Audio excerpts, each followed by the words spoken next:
Gosh, these guys are just so mean to me. Hey everyone. Hi. Um, I was Elizabeth. I was sharing. There will be tardigrades. Ron. I was sharing that the Saturn drink post that you sent me with Mike and Brandon. The Falernum that's in it. We That don't know makes what me that think of is. that place in Elden Ring where you have the like the dragons, but you have to be transported to that little island Oh place. God, I know what you're talking about. Yeah, with Yeah, like yeah, the Oh, giant the tornado of the death in the Azul ones, background. like yeah, yeah. That's what it Farum reminds me of. something or whatever. Yeah. Okay. God. All right. We would have the worst Elden Ring podcast of all time. Noobs play Elden Ring. Talk about it. Meanwhile, we have like 600 hours in it. Yeah, with 600 hours in, we can't remember simple things. What is the monkey people with the hats called? Or we pronounce the jail, gale, gowl wrong. You Yeah. know, the Evergowl, Everjail, however you're supposed to pronounce it. Anyway, let's see what. Let's check in. Let's check in with chat. Like and subscribe below. Elizabeth's got some gin and Crystal Light Blueberry Lemonade, celebrating that NASA is open again. And Adam's making some dinner rolls for their Friendsgiving that they're gonna go to, Nice. and he made this like chocolate something chocolate bread thing that looked amazing, and he better make some good for I Thanksgiving. I almost baked for the first time yesterday, but then Mallory took over the baking portion of it. But it still turned out real fucking good, so I'm glad she did. You still participated. It was a chicken pot pie Yeah. and it looked fantastic. Um, I was under the impression it was all Brandon. he did make it sound like it was all him. Yeah, He was like, I got to get the dough going. taking I got to do all all this. the Well, Blah, blah, that blah. was the credit. idea. But then as soon as I tried to, it was like, get out of the way. Oh, okay. Hey, Brandon, I can relate. I can completely relate. Yeah. I can completely relate. Even if it's like something that I'm supposed to be making, I feel like I'm being watched and Well, judged. yeah. And yep. Well, at the very least, I made the And filling at least. and I can just hear it in Liz's brain go, ah, interesting choice. Interesting choice that you just did there. It's like Paul Hollywood watching you. It's like, why'd you do it that way? Yeah. Yeah. Uh, But no handshake at the end. no. Even And also Ron has a tall glass of Arizona tap water. Oh, that very specific taste. Does the tap water still have fluoride in it, or is that just Florida? No. Who's eliminated Utah. Florida? Utah. Fluoride. Utah Utah took it out, but I got think the Florida fluoride wants to out. take it Got to out. get that Yeah. mouthwash now. See, and yet my fluoride is not covered under my dental plan, so I have to pay every time I get the fluoride at the end Well, they probably to think help my you live teeth. in Oregon. You're getting it in your water anyway. Well, I like to have a little extra, Help. yeah, on my teeth, my aging, dying teeth. Anyway, You don't want any type of microscopic beings living on your teeth. no. Speaking of, What are we want a talking about countdown? today, Brandon? We See, have to see how do we a did that count- segue? we have to do a countdown so we can do the proper intro for the podcast Oh, version. yes. Because this stuff gets cut. It doesn't make it. All right. This pre-show banter is only available if you're with us live. Like Or- and subscribe. Check, Subscribe below. check out our Patreon that doesn't exist. All right, count Anyway. me in. All right, Brandon, ready in 5, 4. Hey, folks, welcome back to Cosmos with I'm going to redo that because Mike's face immediately, he's like, what the fuck is he doing? Was it my Yeah. pop, my little pop? Yeah. All right. All right, I don't need a countdown this time around. Right. Hey, folks, welcome to Cosmos with Cosmos, episode 4 in season 7. I'm Brandon, I'm Liz. I'm Mike. and today we're talking, I got to get this right, Yep. Yes, you do. Tardigrades in space. Okay. All right. Yes, That was that okay? worked. That was that okay? worked. That was reasonable? That worked, yeah. I'm glad. Yeah. It I had like a it. little. It had Yeah. a little bit of a Dracula vibe to it. Oh, I did. How would No, you no, do, no, how would it you was do good. it? It didn't have Dracula. Yeah, pretend that you Okay, get like all a right, you do it. 1950s Your turn. sci-fi radio Well, I host. can't do it, but it'd be like Tardigrades in space. Oh, that was a good one. Liz has a face though. Oh, no. How would you do it? Okay, I'll do it now. Tardigrades in space. Excellent. I don't know. I Okay. had to go deeper with my voice with it, but whatever. The men were It's that always doing space part announcers in that 1950s. that you can't help. Well, Yeah, the you gotta Dracula figure it part. out. We'll You see gotta which one figure it sounds out. better in post when I add an echo to it, and That's true. Just add echoes to all of them they're and all see gonna how be it in goes. it. They're all gonna be in it. Anyway, yes, Yeah. tardigrades in space. Brandon's Yeah. favorite topic, which he chose to get angry about. So it's funny. I was talking to a friend who's trying to listen to the show, and I'm thinking, okay, well, I want to host the next one, but I'm trying to find a topic. And then they randomly say, well, hey, have you heard about, tardigrades? And I go, yes, yes, I have. Let me tell you the tale of tardigrades. And that's how I ended up on this show, on this On topic. this podcast. The Yeah. Tale of Tardigrades. That's actually Tale of kind of fun. Tardigrades. That's kind of fun one, yeah. Before, though, we talk about tardigrades, we got some liquids. Yeah, what are you we drinking? gotta discuss. That actually could be like I'm the only one who has doesn't have grade, but I think like Tale of the Grade. Tale of the Grades. No, Tale of the Tardigrades could be my drink name, or That's a good one. it was originally Water Bears, Tarditales. which I feel like is a great pride name. Are the tales. That's Talk the about kids' short version. stories. That's the kids' version. Tarditales. And they do a crossover episode with VeggieTales. Larry. Anyway. Silly songs with Larry. I am drinking a Blue Moonigrade, which is, even though it's, I don't know what it looks like to you guys out there. It looks blue. blue. Looks But like some sparklies in there. It's purple in real life, or like a light purple in real life. But it's gin, creme de violet, Ooh. lemon juice, Yep, and that's it. that's it. That's it. Huh? What- What was in yours, Mike? It is cinnamon whiskey and hard apple cider with a little bit of apple cider and cranberry juice added for sweetness. Excellent. I would not expect there to be some cranberry juice in there because you don't see any kind of coloring from the cranberry juice. Oh, it's not a lot. Yeah, you would just think Just a so. splash, It's a such a dash. powerful I mean, color. it's A that microscopic amount. It's Yeah. an ounce. Okay, so a tardigrade amount. Yeah. One tardigrade. Yep. It's worth of cranberry juice. Alright. Brandon, what you got? So I got two in here. The first one is you really made the grade, Oh, um, which is just a White Russian, and of course I got my cinnamon stick I lit on fire and plunged it in for the extra smokiness in there. yes. And then my second wing in the wings, just in case I get there, is the Tardigradients, which is I was right there. I know. Damn. And Now it needs a gradient though. If you're gonna put I gradient, thought I didn't have anything to add the extra gradient to it. you know who can do gradients? You can do gradient. Yeah, Me. you can do. We should make. That's a a humble brag, isn't it? Design a drink that's called the Targradient. I should. Go on. Oh, that'd be a good one. That's on the Cork Spar special menu. But that's just vodka, some sparkly, and cranberry. Oh, hey, cranberry Yeah, twins. it's nice. Look at that. Well, it's fall. I guess so. It is fall. Yeah, the chat had some good drinks in there. Elizabeth had gin and tonic, Crystal Light blueberry lemonade. Sounds delightful. And of course, Ron has Gin twins. Gin twins. Gin twins, Me nice. and Elizabeth. Name twins and gin twins. and Ron has the exotic tap water. Yes. So, hell Which can be, depending on where you are, can be quite exotic. Could be an I guess. adventure. Yeah. All right, speaking of Ron and folks, we got some friends promote here.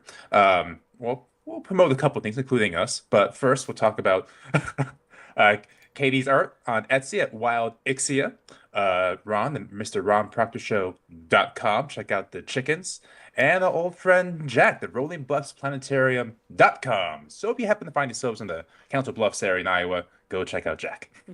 Likewise, for us here, you can find us on a number of locations, including Twitter at Drinking Cosmos, Instagram, Cosmos with Cosmos, and in fact, it's Cosmos with Cosmos everywhere else. So follow us, rate us, as we learned recently, like and subscribe. Somewhere. And if you are with us here live, don't forget to stay afterwards for the hangover, where we have book club finally. Right? That's this week? No. Oh, God, no, it's not this no. week. Son of a bitch. I thought that we was this gotta week. So I have it got all at my some notes point. ready to go. Was it supposed to be this weekend? I don't know. I thought it was. So I scrambled, I got my notes together. I was like, okay, we can do it next time, though. I did not. Okay, next Next time. Which we are going to change the date for the next time, just so everybody knows. But Oh. I think we should Thanksgiving. do an episode next weekend. You know what? We'll discuss this later, and then we'll. Next weekend works too. That works too. I think we do next weekend so that we avoid Thanksgiving, and then we'll December episodes Okay. to be. So as you can tell, we are extremely organized. So you can be guaranteed that the hangover will be just as well thought out as this episode. Likewise, we have the little bite-sized morstrels bits of astronomy out there. Morstrels. I'm going with that. New word. Morstrels. Morstrels. And then for this show, we have a couple of rules as well. Any Star Wars references, take yourselves a drink, and any Lord of the Rings reference, take a drink. And when Brandon gets like really mad at tardigrades, take a drink as well. See, okay, no. You're misappropriating my rage. It's not at tardigrades. Those are lovable, tiny, microscopic gods. No, I think he's angry at someone else. Angry at the tardigrades. Yes, it's their fault that they ended up in places that they shouldn't be. They should not have hitched a ride. Yeah. We told them not to go there, and they went there. They did. As I was writing this up, they're little teenage punks. Ooh, microscopic punks. As I was writing this up, like the internal voice was Lewis Black in my head. Oh, yeah, that fits. That tracks. We need to Photoshop a little mohawk on a tardigrade, a little tardigrade mohawks. Okay. All right, so with that, tardigrades in space. We have space. We have the microscopic superheroes, the water bears, moss piglets. I've heard them be called, which is adorable. Yes, moss piglets. Okay. Liz, go ahead. I just the cuteness of that fucking name. I can't contain myself. And moss piglets. All right, so just what are tardigrades? Oh wait, hold on. What? Hold on. We have two more on this list. Especially the next one. Oh yeah, because I was going to get into that. Oh, but yes, we have microscopic hulks, which sounds neat. Just think of tiny hulks. Like tiny Marvel universe. And then if you've ever actually seen them in action, you can see their tiny little feet move, and they're called slow walkers. So it's a tiny little toey fat feet moving around. It's adorable. Or zombies. Zombies. Yeah. We're watching a zombie show, so. All right, so with that, just what are these little dudes? Scientifically, they are, quote, microscopic badass motherfuckers. Hell yeah. That's the official science name, everybody. Yeah. So they are more badass than a moss piglet. That's right. So they are tiny, 8-legged micro animals whose species is at least 500 million years old. So they've been around for a hot second. Damn. Wow. And their name literally means slow walkers in Italian. Oh, tardigrade. Oh, where's Federico when we need him to fact I was check just that? thinking that. He's probably so then tardigrade is actually like tardigrade. But remember, the hand thing doesn't mean good things anymore. It's a go fuck yourself. The hand movement you did. Take it or leave it. I stick with it. All right, so just how tiny are they? So they are about 0.1 millimeters long. That's itty bitty. What's that in American, Brandon? Tiny, 42 tiny units. How much of one Skittle is that? Oh, like the damn skin. It. It's like How the many skin. tardigrades could fit on a Skittle? Hangover material. In fact, they're so small they only consist of 1,000 cells. So itty bitty little guys. The way I kind of put it, for some reason, they're like the English bulldogs of the tiny world, with the folds of fats concealing the tiny little paws. Oh my god, it's cute. It's cute. Google tardigrade. I should have had an image for the show, but just Google tardigrade and you'll get it. And if you're listening to the show, you can just imagine Liz's cute face when she goes moss piglets and tiny concealing fats of paws. So you can imagine that they're so incredibly popular for that reason. They should, by every definition, be nightmare fuel, but they're just adorable, and they're probably the most well-known micro life form out there, right? Mm-hmm. Yeah, and they have just exploded in popularity for some reason. They're in books, movies, TV shows, merchandise, shirts, memes, everywhere. But look at their mouths, though, right? Their mouths are kind of... Isn't there something about the close-up of their mouths where it's like... I mean, if you do a close-up of anything, it's going to look pretty terrifying. True. That's true. Well, that just kind of looks like a... Oh, yeah. All right, let me see. That's fine. It's Keep talking. You were good. It showed up. Oh, there's that cinnamon in that drink. That's nice. Ooh. So just how everywhere are these tardigrades? So while they can live just about everywhere, they're actually not the most populous life forms on Earth. I Oh, kind of thought they would be because they're yeah. basically indestructible, they're tiny, and they're everywhere.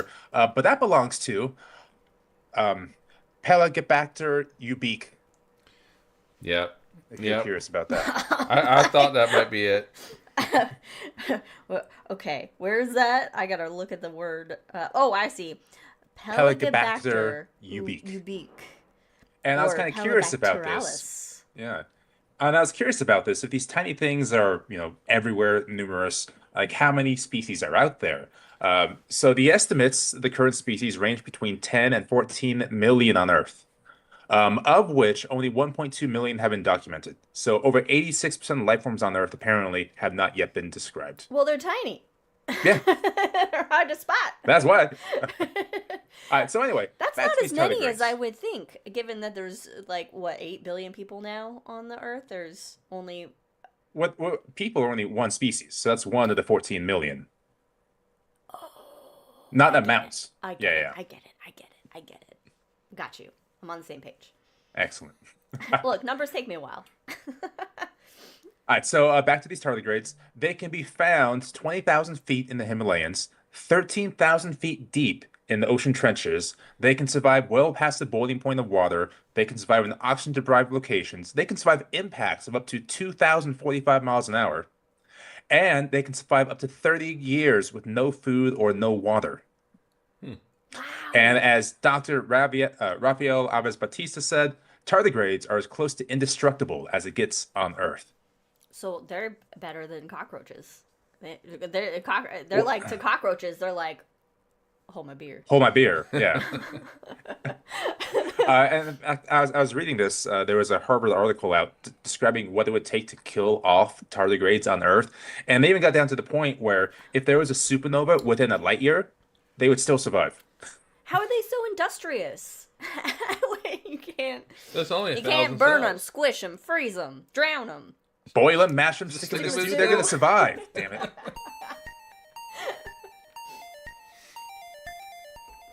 All right, so they can be found everywhere, but they really like damp areas. So, like on moss, for example, they can number up to 2 million per square meter.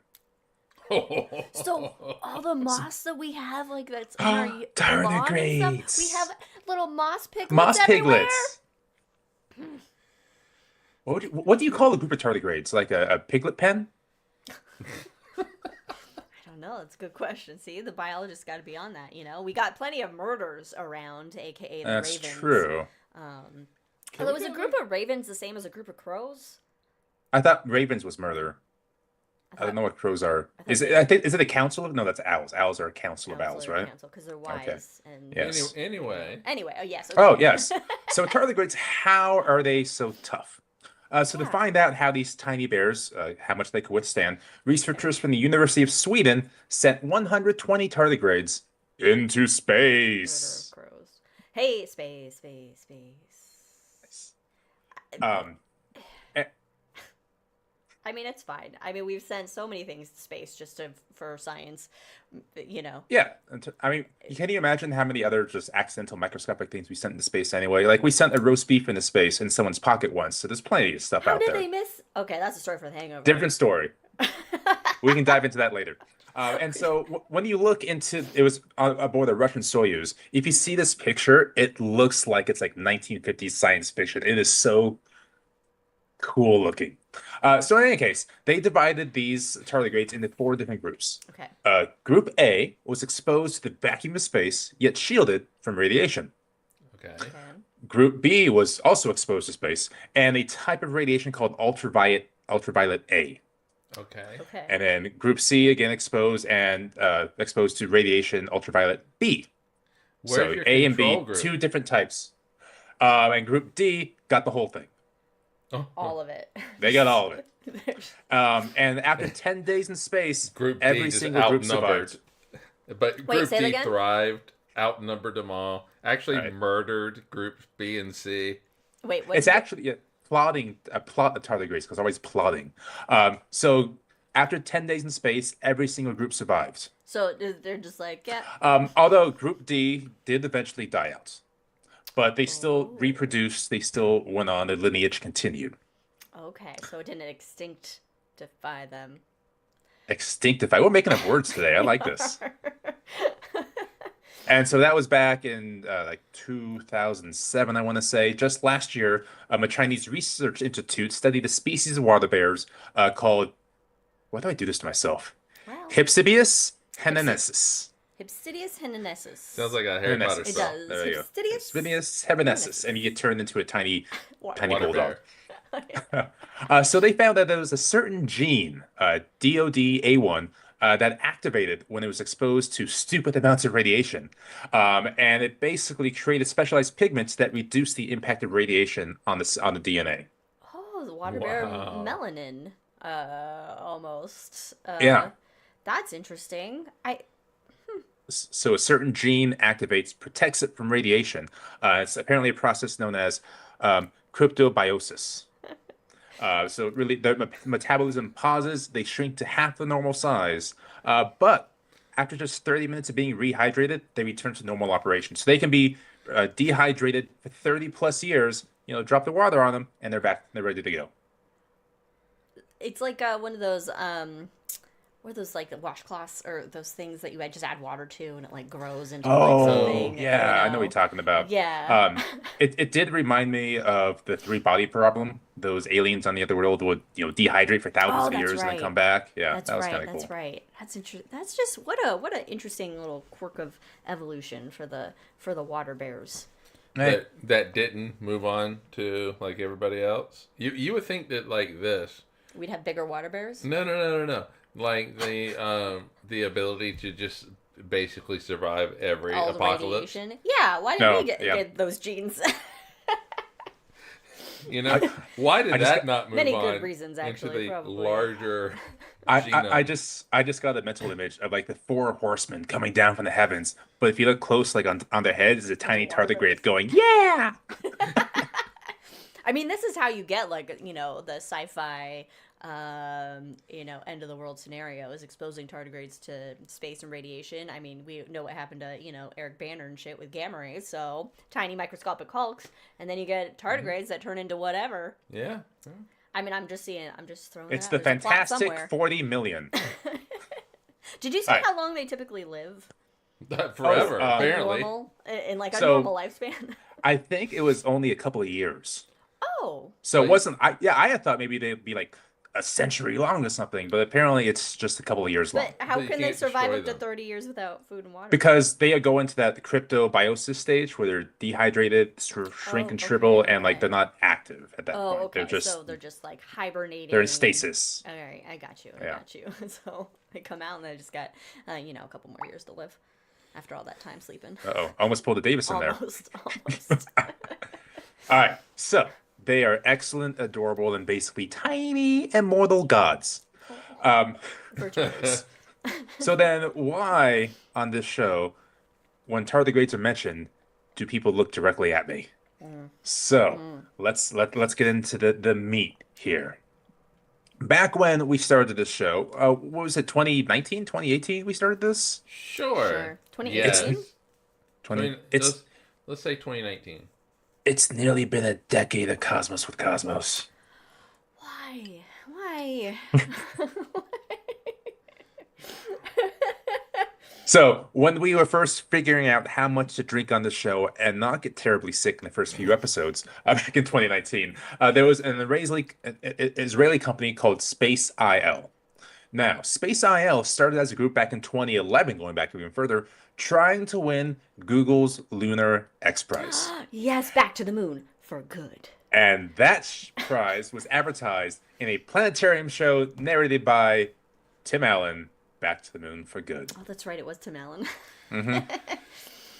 What did you think of that show? Because I enjoyed it. Yeah, it was basically, well, it was pure propaganda. It was a giant advertisement for the show, but it was so well done. The graphics were good, the music was good, Yeah. the storylines were intriguing.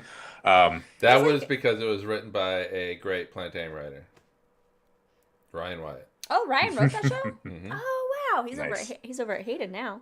Yeah. But So I thought it was like I knew it was propaganda, but it didn't come off as propaganda No, necessarily, and it was kind but of like definitely an advertisement. it was like an inspiration. I don't know. It was kind of like, hey, we still can go back to the moon. Although then you're like waiting for like the results of this thing, and Yeah. it all failed, basically. Fucking read my notes, apparently, Liz. No. Oh, well, I just know. No, Tardigrades no. got there. Obviously, no one won that because it was the end. So there's a series of milestones you can get. You can get 500,000 here, 2 million there, but the end goal is a $30 million prize. Yeah. So yes, this show, which you can just YouTube this and watch it, it's kind of fun. I kind of suggest doing that, especially while tipsy. Um, but to win this prize, a team had to do three things. They had to land on the moon, Mm-hmm. travel 500 meters, and broadcast the whole thing live. Mm-hmm. And there were some teams that thought we're just going to build a rover and rove. We're going to hop. We're going to do all this weird small launch things. There's lots of inspirational teams ready to go. And this was all molded after other X prizes, like the Ansari X Prize. Um, Right. and what was so I Liz? don't remember the Ansari one, but Uh, like so that, it's familiar. so the Ansari X Prize was basically launch a human to space completely privately, and that was won in 2001 by Spaceship One, which was financed by Microsoft's Paul Allen. And Spaceship One is now hanging in the Smithsonian. So all that's a saying, there's a big X Prize history where Space IL comes from, and it's extremely nerdy. So, like Liz mentioned, no one won the Google Lunar X Prize. The deadline was extended once or twice, but it was clear that it wasn't really close. So they just kind of canceled it. It's too bad. Here's some milestone prizes, but no one could do it. It's very aspirational. Space is Um, hard, unless Space you're is tardigrade. hard. That is easy. But then it turns out when you sink millions of dollars into a project, because getting to the moon and landing and roving costs a lot of money, they just don't disappear. So a lot of these companies continue to exist. They got other private funders come in. Maybe the mission statement changed a little bit. Moon Express was one of them down in Florida. Uh, but Space IL, they got lots more funding from different locations, including Israel's largest aerospace manufacturer. And so that is how they ended up on a Falcon 9 rocket in 2019. Um, wait, how did they get on the rocket? Purposely? Well, I like to think that they just kind of hugged the rocket and hope for the best, and off they go. I just like wandered in, and they're like, "Wait, where are we?" No, so Space IL, Israel's largest aerospace manufacturer, they for the funds for the team to actually build the rover, and then they put the rover on top of the rocket. Yeah, no. How did the tardigrades? Oh, we'll get there. Oh, okay, we haven't gotten there yet. All right, I was No, like, no, what no, did no, I no. missed something? All right, I got you. I love So- to see them like little helmets, little space Oh my helmets. god, a tardigrade in like a little spacesuit. But they I don't mean, need a spacesuit. They don't, They are but- spacesuits. Yeah, if you their pictures, they do look like little spacesuits, They but do, but still, Yeah. put like a little imagine helmet on that little thing that I comes know, their out. little like weird snout thing. Yeah. I know their little Weird snout thing. and their little Love it. little I don't know walkie tendrils coming out of the spacesuit. Walkie tendrils. Can we submit that to science? And they don't So have a many- country; it just says like Earth on it on their little thing. There's so many little Photoshop projects we could do with this. They're playing golf on the moon. Anyway, okay, all right. All right. So we get back. Liz had mentioned how do they end up on the rocket? So it turns out you can't just stack a payload full of nuclear Skittles on the rocket, for example. Like what you put on a rocket has to be announced, has to go through paperwork, bureaucracies, all these kinds of things. Most notably between the FAA and the FAA AST, which is the Office of Commercial Space Transportation. Liz's face is about to go blank. I don't know. It just seems very like the same agency just checking itself. Just added a couple more letters. It's funny you should say that because currently the head of NASA, Sean Duffy, is also the head of the FAA. Oh, So totally no issues there, right? cool. There's- it's just on brand Yeah. for the U.S. right now. No conflicts of interest anywhere. No, all right, let's continue. Anyway. Let's right, so- this is we're hangover materials. What we're bordering here. So back in 1984, Hey, -1. one of my favorite pieces of United States codes was activated the Commercial Space Launch Act of 1984. And so what that did was gave the FAA the task to oversee and regulate commercial launches and re-entry activities. So it laid out the rules and how to gain approvals for payload launches, and that included announcing what is on your payload, for example. So keep in mind of that. And Okay. then there's COSPAR. COSPAR is the Committee of Space Research. Now, these, like tardigrades, are They badass always take a lot motherfuckers. of liberties with these initialisms. Yeah, we do. Oh my god. So these guys, along with NASA's Planetary Defense Agency, see to it that like no space COVIDs infect the planet, right? Like Right. when you go out to asteroid 67P, when you go out to the moon, Mars, comets, and bring debris back, you want to make sure that we're not going to become zombies from this weird space Yeah. virus. Yeah, we don't have like a species situation. That's a deep cut to the movie Species. Or, any kind of xenomorph situations. Of course, yeah. That's a cut to Alien Earth. Anyway. Or at the end of Spaceballs, when the alien jumps out of the stomach and does "Hello, my lady," Ah, hello, my. yes. Yes. So, quick question much. though. By saying, we don't want a species thing happening, and then go, that's a deep cut to the movie Species. Is it really a deep cut to Well, the movie I don't know Species? how well known the movie Species is. I've never seen it. So, I mean, I saw it with my mom in the theater, and because it was like, ooh, aliens, horror was kind of scary, so she brought me because I love scary movies and stuff, and anyway, and there was like this sex scene in it, and I felt so weird and awkward. It ended up being real Oh. awkward. So seeing it in theater has like stuck with me in my brain. So, quick side tangent to seeing something in theaters that you weren't expecting. So it was the 90s, and I thought I was going to go see the movie Star Kid, which was, I forget what the premise was about Star Kid, but it ended up being Starship Troopers. Just way the fuck different than what we were expecting. Very, very different. Starship Troopers is good though. Oh, glorious. Anyway, so Coast Guard Plant Defense, FAAC, so supposed to protect, things coming back and destroying humanity as we know it, but it also goes the other way around, right? We don't want the moon, Mars, asteroids to be infected with our human bullshit. No, we don't. We got a lot of human bullshit. It's basically like Star Trek's Prime Directive, right? Do not interfere with worlds. That's kind of the best way of putting it. So, to launch a payload into space, you need to list in obscene detail exactly what you're launching into space, how much it weighs, how much of it you're putting up there. Make sure everything is done properly through clean rooms, XYZ. And so, what little things might we take that would interfere with other worlds? What little germ, bacteria, life form could possibly live in the ISS or go through space through radiation and still live? Tardigrades. Tardigrades. Yes. Tardigrades is a prime example of little motherfuckers that we don't want on the payload. Let's landing on another world that could potentially then habitate it, and no longer would robots be the most populous things on Mars. They would be tiny fucking tardigrades. Marsigrades.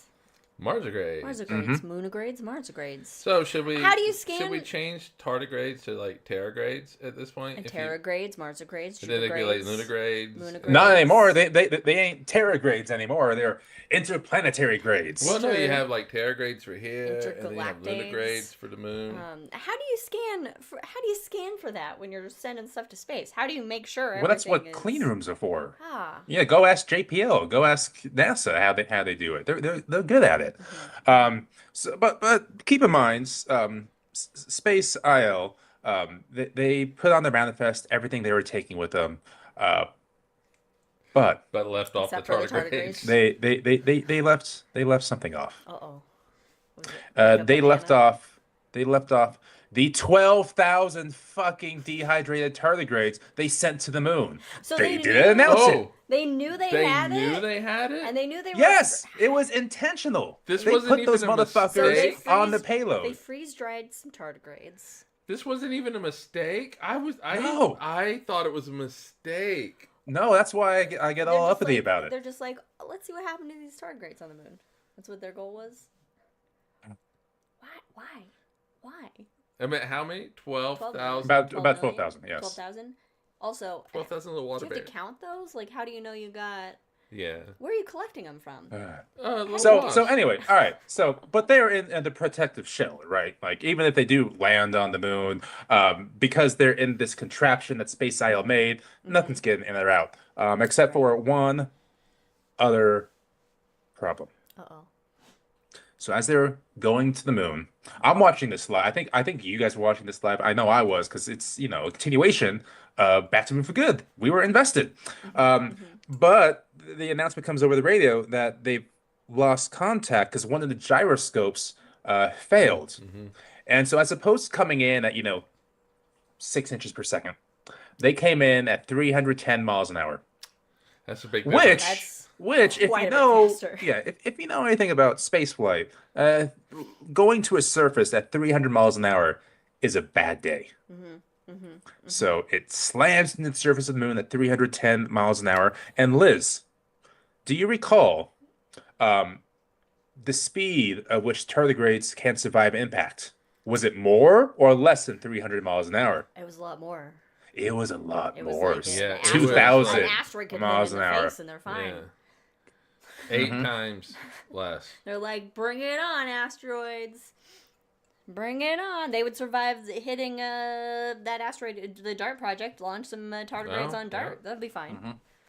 So it slams to the moon at 310 miles an hour. I'm guessing These the case they were in was not equipped to survive. probably that not such an rated impact. for 300 miles an hour. You're right. They slam into the moon. The case, you can see a tiny impact crater on the moon now, thanks to the Beresheet mission. That's what it was called. And there they are, little dehydrated tardigrades on the moon. But that's okay, right? Because, I mean, how are they going to rehydrate? And that's the thing. So a researcher in Kiel said, unfortunately for the tardigrades, they can't overcome the lack of liquid water, oxygen, and microalgae. They would never be able to reactivate, much less reproduce. Life. To that. Life. Oh, wait a minute. Hold on. Okay. Oh, no, go ahead. It's in the notes. Yeah. Oh, is So it? to Yeah, that, it's right there. to that, Dr. Ian Malcolm says, what is it, Liz? Life finds a way. Beautiful. So it is Oh, but not. you do have to also add that. Oh, I did it. Life, Yes, okay. Life finds a way. Life finds a way. There you go. Perfect. There it is. I like that. I don't even need to read the notes. We're all We're just in tuned here. And the other one I thought about putting in there was you scientists were so concerned about whether or not you could, you never stopped to think whether or not you should. Yeah. Yeah. So Generally, it is. they should probably not. You're correct. So it is not an issue with tardigrades I have. It is, I'm going to use a fancy word, the superposition humanity has over nature. Like, what the fuck are we doing, guys? Because we have And what- thumbs. Have you seen tardigrades? They have tiny little thumb fingers, I think. Do they have It's thumb adorable. fingers? They're very wispy. That felt really Get a close little to my tardigrade eye. tickle. All right, so that's Space IL and Space IL, because they're a company, they were still active. And just last year, I think it was just this April, as a matter of fact, they were still working on their second lander, Beresheet 2, which just means the beginning. Are Which- they at wait a minute. least going to claim the Yeah, tardigrade? have they said sorry? Have they did? Is there Oh, any they said kind of whoopsie. They go whoopsie. You contaminated the whole moon. I mean, there's poop bags on the moon from humans, but that's Yeah, different. That's true. That's true. That's not tardigrades. Well, I mean, there's Well, would that bacteria survive in frozen poop? No, it's nothing for them to eat. Armstrong poop. yeah, there's Armstrong and Buzz poop on the Yeah, moon right I now. mean, Yeah, there is. Wait, no, wait. is there? Actually, I don't know because they were down there for like a day. You can hold it, Oh. right? Now, Apollo 17, absolutely. But they You're down have there been for 2 weeks. traveling If you go for to the 3 moon, days. are you gonna not take the chance to poop on the moon? Come on. They had already been traveling for 3 days, and then you gotta hold it, and you gotta wait another 3 days to get back. Mm-hmm. And Oh then no, the whole you can go. charge You can go poop in the spacecraft, no problem. In fact, one of the Apollo missions, I don't know which one it was. There is actually a transcript of somebody that had pooped and let it go, And there's a whole back and forth between NASA and the astronauts about seeing, I forget what they call it, this object floating in the capsule. We got a floater, boys. Speaking of roast beef in space.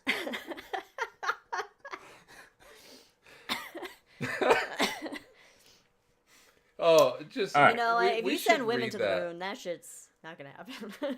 We should read that as a part of an episode one time. I swear to God, I thought we had.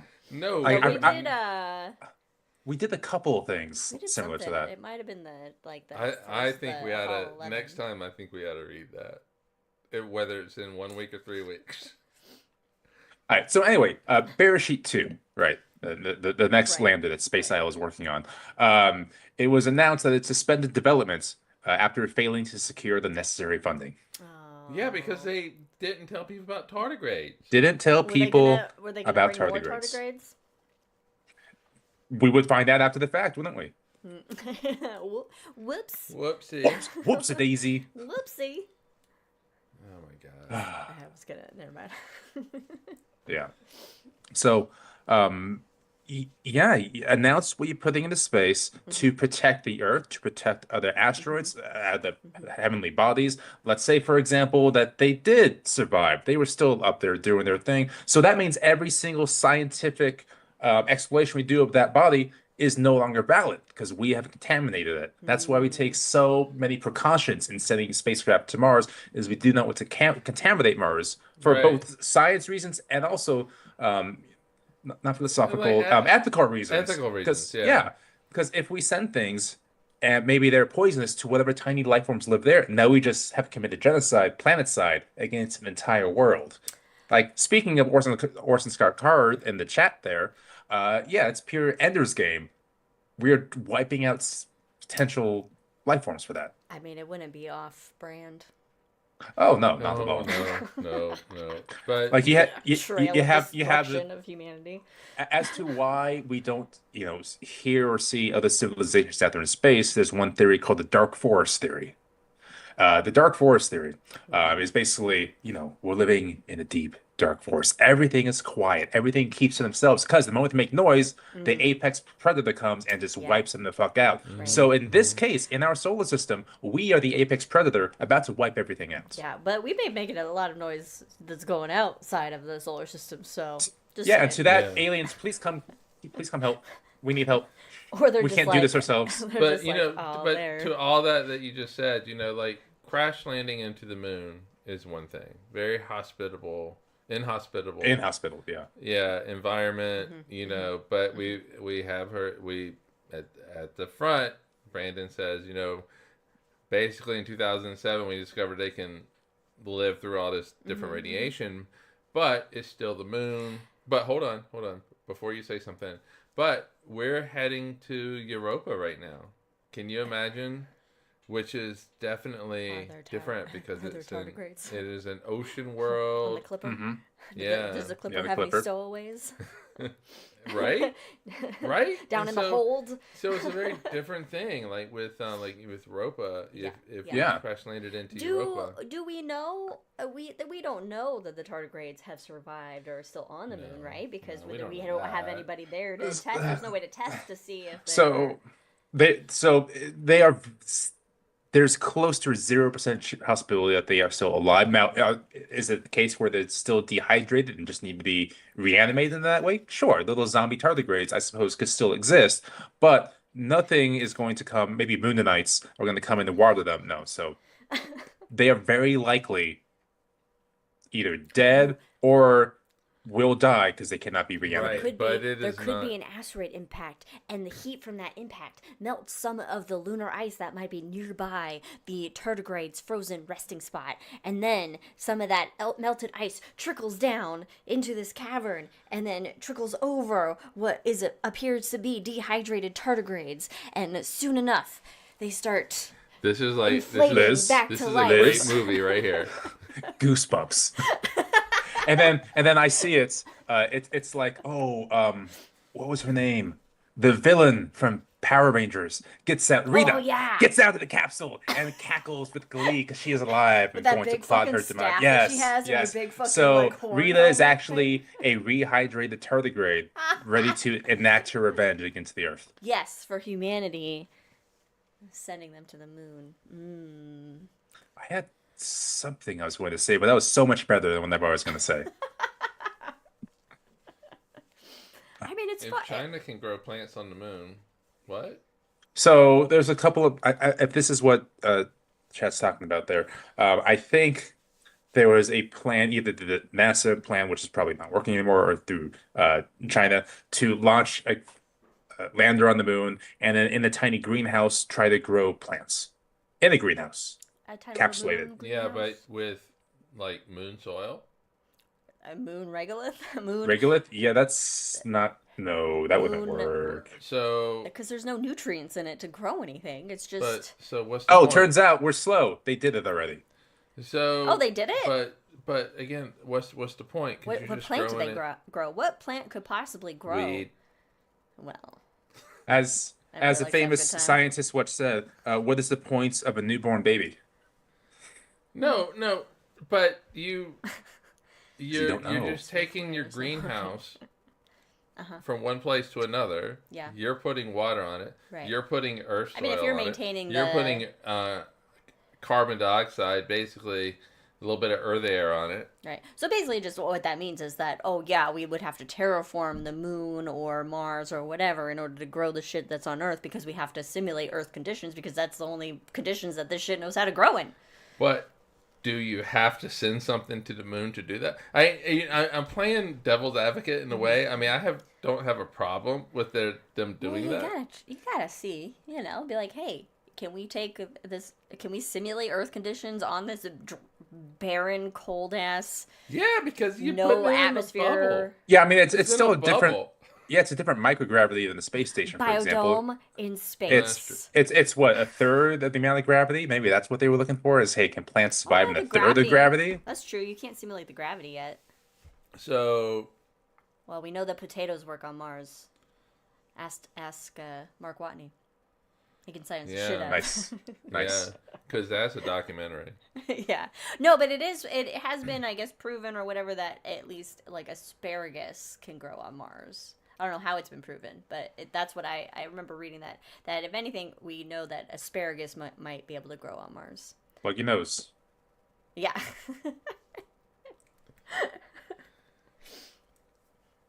Makes some very interesting potty breaks. Yeah. Yeah. I don't know. Well, this some questions for the hangover, I suppose. Okay. Yeah, I don't have. Well, I don't you necessarily know, have a problem this with was also a shorter show, so we can kind of dive into a little bit of that if you wanted to now. That's true. I mean, Yeah. is there? Do we know of any other like bacterium? First of all, are tardigrades bacterium? No. What considers? They're- it. they're They not. have 1,000 cells.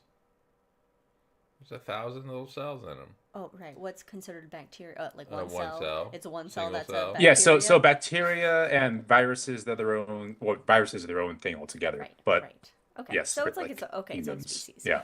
Do we know of any other of these these micro species that can survive in extreme conditions? Are tardigrades the only Oh yeah, ones that they are, like, they have a whole name to them. The Their name are extremophiles? files. which is a dangerous name to have for these types of species because it sounds not great. Pedophiles, extremophiles. Oh no, Yeah. Just saying. I don't know about that. I didn't go there. No. No. I was thinking like they were I'm just saying, extremophiles. Like maybe they had release the files, but anyway, that's a different. like extremophiles. They like skydiving wow. and doing dangerous things. Yeah, They're okay, extreme. yeah, do, do the do, but microscopically. But yes, so there's tons of extremophiles out there, literal tons. I'm sure if you weighed them, it'd be Wait. incredible amounts of weight. The smell. Okay, in chat, Smell like sulfur. sulfur. Okay, is that what Yeah. it meant by peop? By poop, sulfur. Okay, I was like peop. Yeah. I mean, And if I remember correctly, I think there's a type of extremophiles that can even live on the solar panels of the International Space Station. I think I remember seeing that. What are they So, eating? How are Hopefully not they? solar panels. Well, yeah. No, well, there's holes in there everywhere. Well, I mean, it's from- coming down in a couple years anyway, right? So, That's true. either way. That's true. Would you want ISS to just pop down in your backyard? I think It's going to be in the Indian Ocean. There's a Okay, but that specific would- location. Okay, but that wasn't the question. I Would- mean, yeah, in the golf course, like over there, because I don't Yeah. care about the golf course. So Oh, it'd be pretty cool. yeah, to that go. would be kind of cool. I'd hang it in the garage. I mean, I'd go down there and be like, "Ooh, what can we salvage and shit?" You know, Yeah. before the federal agents got there to, claim Yeah, all the and shit. then but we'd have to do it like a movie where it just bang crash lands, Yeah. and then we could go and pick it up immediately. Well, we go in there, but then like we walk in, and there's crackling, but then we hear like other noises, and then it's dark, and we're going through, and then exploring. Yeah, I would film the whole thing. I would and film the whole then- thing. And then there's xenomorphs inside. Yeah, we'd post that in. No, there would be Oh. some sort of.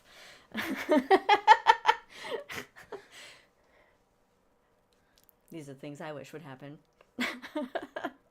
No, okay, I know, but I mean, you most know, of it. it's- Well, no, how no, much? no, Not all of it will burn no, up, though, it- right? No, a huge amount of the space station is going to survive re-entry, which is why they're putting it in the And drop zone designated in the Indian Ocean. In fact, there is a known location where, like the Hubble, for example, when that time comes, its mirror will survive re-entry. I would. Yes. Go, Let's I get there would go first. Get Let's that. get- Well, first. okay, it's going to survive re-entry, but then the landing, I can't imagine it Well, faring still, well still when a it piece, lands. Get But a it's piece just- of okay. the Hubble mirror. Yeah, You but gotta charter a boat. 7 years bad luck. You have to go after 7 years to get that mirror. Well, they're gonna get it all already. Okay, can we charter a boat to the Indian Ocean when we know the ISS coming down and quickly go grab some And fucking just pieces catch it of with a net. Yeah. I got it. I got it.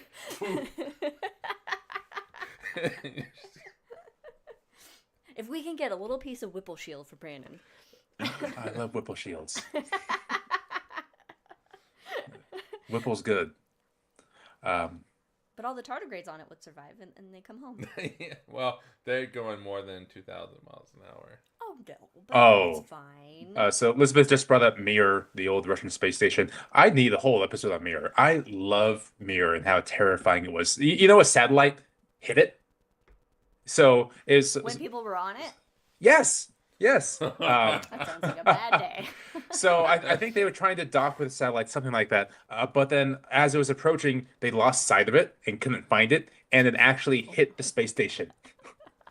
How much vodka was on Mir? So an much. insane amount. There was also a fire on Mir. And while the NASA astronaut, I Put have that with forgotten his vodka. name, wanted to evacuate, the Russians turned out, the cosmonauts at the time, they were given bonuses if nothing bad happened in the station that, would help them and their families with money. So they insisted to stay on and do not evacuate. So as the fire was occurring, NASA wanted to leave. They stayed on, put everything out, and it was terrifying. So crazy times on Mir. Let's talk about it. This is just this would be a great episode. I think okay, Brandon, you're on task to figure out when we're doing this episode. Next week. Next week will be the high in the sky for December. But And maybe book club. Who knows? and book club. I thought that was today. Let's do. All right. Next week, we'll do an episode. It's going to be High in the Sky. It's going to be book club. So, everybody finish up your books. Apparently, I might be the only one done. Well, no, Brandon might be done. I'm not done. So, you have a week. And then, I will announce the new book, which I've just been kind of waiting on. I know what book it is that Mike wants to do. All right, folks. With that, thank you for joining us on this very special topic about tardigrades. The tiny tardigrades in space. And The Brandon did not even He didn't get mad at all. very angry. It's very No, I didn't get disappointing. angry because I love the tiny moss piglets. I want to cultivate them. I want to have them grow around me and be happy. I am We never. have a moss piglet farm outside. Yeah, 'cause we got so moss. what I think we do is we get like an aquarium and put some moss in it, and That's people our will be moss. like, "What It's the like- fuck is it's that?" like it's like our this- moss piglets. What were those like water monkeys or whatever The shrimp? that you would like get the Yeah. things for, and it was like nothing. Water monkeys. basically. What were they called? No, What were they they're called? Sea monkeys. Sea Sea monkeys. monkeys. But Sea they're monkeys. shrimp. It's Were right. they actually shrimp? Because I It's- don't it's think like a- anything grew Oh, when I I got a sea monkey thing. Yeah, I think sea monkeys are like a. I think it was all just Yeah. bullshit. Every '90s kid had sea monkeys. Those next to my pet rock, ready to go. 90s kids. Oh, it goes It back goes further back than that. further? Oh my god. Sea monkeys they're the OG tardigrades. No. Are they 500 million years old? They They may are. be. Who knows? I don't know. Yeah, they're brine shrimp. So, Oh, This type of brine shrimp. okay. Oh, So- that shit could be in the Salt Lake brine Lake shrimp. You're right. Yeah, thing. That's true. In the Salt Lake of Salt Lake City, Yeah, that one. Utah. that's Cheers. a place. Great Salt Lake. Thanks. So the next time, in an episode, somebody brings up tardigrades and they go, "Oh, don't mention that to Brandon," we can just say, "Watch our episode on tardigrades," and it will all be laid out why I love these little motherfuckers, these little moss piglets, microscopic hulks, whatever you want to call them. They're delightful.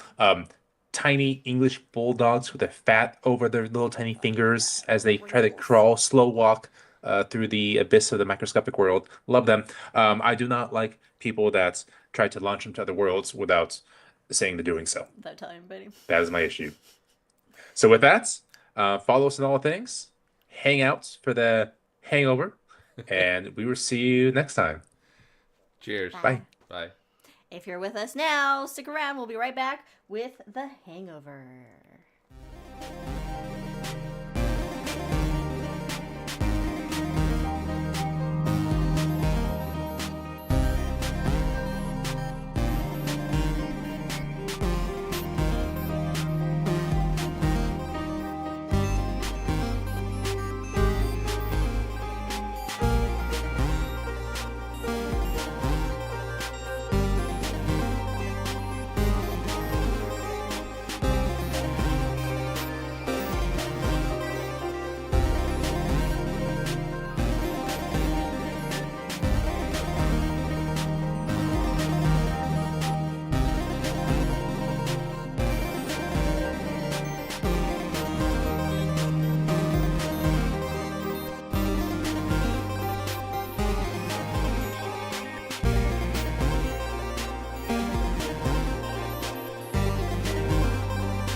lost your audio. Look who we have! It's Mr. Frodo for the Hangover. Well, And a here's- winter. And a winter. We got the podcat. A podcat was with us earlier, but left before we actually started. Yeah, this guy heard another dog outside, and when he barks more than once, for some reason, he just runs directly to me and usually jumps on me. So, Aw. He needs your my guy. comfort. He needs your he comfort. does. He's got a big day tomorrow, so I'm okay with this. Oh, what's his big day? He's getting an ultrasound. Ooh, Winter's gotten an ultrasound Oh, as okay. well. So we know how We'll be in that good company. is. Yes, exactly. Did Winter get shaved at all for the ultrasound? Should I be expecting that? Yes. His Oh, whole no, tummy was Bubby. shaved. His whole tummy? His whole tummy, and it was like really weird, but also just to rub it was so soft, and like we saw all his little spots on his tummy. Oh. Yes, we hope that Frodo's ultrasound comes back with Yes. good news, just like Uh-huh. Winter's ultrasound came back. Good. We want the good news, huh, buddy? Yeah, it came back. It came back good, or mixed, or whatever. We didn't need to continue. Okay. So in any case, I had mentioned in the break that usually in the Hangover we have some topics that we mentioned in the main show to continue on to verbose about. But in this case, we might. Liz, did you have something? Yes. So, yeah. All right. So in the main show, we were talking about tardigrades. All right. So watch In our episode space. on tardigrades. Still sounds like Dracula saying that. Which involves space exploration and companies sending things to interplanetary bodies. Thank you, Elizabeth. He is a very beautiful guy. Remember the But day you got him? I know. Gosh. Anyway, okay. Yes. Okay. And we were kind of talking about space exploration, and we talked a little bit about terraforming. Elizabeth in chat on the main episode brought up Chinese growing plants on the moon, in a greenhouse and everything, and then we talked about like Mars a little bit and stuff like that. So I think that we might have talked about this before, but I was thinking to myself, if you it would take a lot to terraform another planet to make it habitable, or to even have something habitable for us to live inside of on the moon or on Mars or whatever. In fact, I recommend the book by Max Wienersmith. What one do you think it is? So we went a whole episode talking about life in other worlds and planetary protection, and we never once mentioned Red Mars. I thought you were going to say that.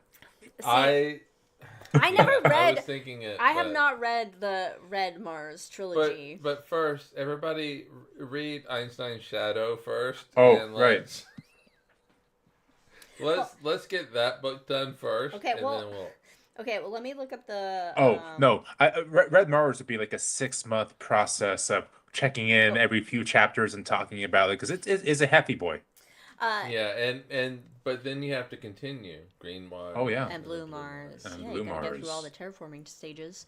It's called A City Buddy. on Mars. Can We Settle Space? And Should We? By Max Wienersmith, who does a comic as well. And you know what? I actually haven't finished it. See, I'm just bad. I'm a bad reader. I'm not a great reader. I can read. My reading comprehension is fine, but I don't remember a lot of things that I read. I'm a visual learner, So my reading comprehension is not is great. Your comprehension really fine? I can read well. I can read at the end of the day. So anyway, I haven't finished it, but it's actually a really good look at the whole everybody kind of makes terraforming Okay, as book like club this. is next week. Yeah, this has nothing to do with book club. I'm Okay, getting to a okay, point. okay.